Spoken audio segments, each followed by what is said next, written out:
And let's talk about hormonal health. What is it exactly, and how does it differ between a man and a woman? What are the differences? Well, I mean, I'll tell you how it's the same, first of all. Hormonal health is a pretty generic term, right?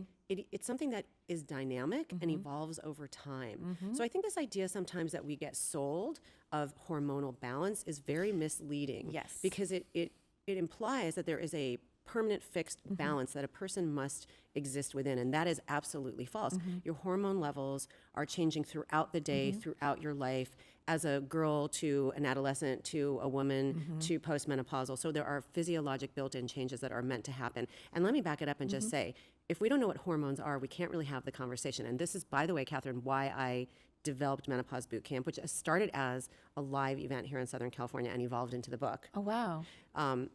We can talk about that. Yes. Hormones are chemical messengers.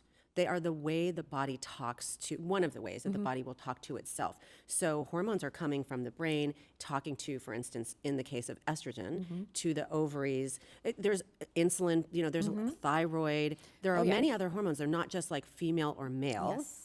And also all the, what we call sexual or reproductive hormones, men and women have both of them. It's just in varying amounts at varying times. So it's really important. So the difference between men and women would be the amounts and what anatomic structures, what parts of our body are being influenced. Again, things dynamic, evolving, and it's all about context of your overall health. The holism is super important, looking at the whole person, the whole body.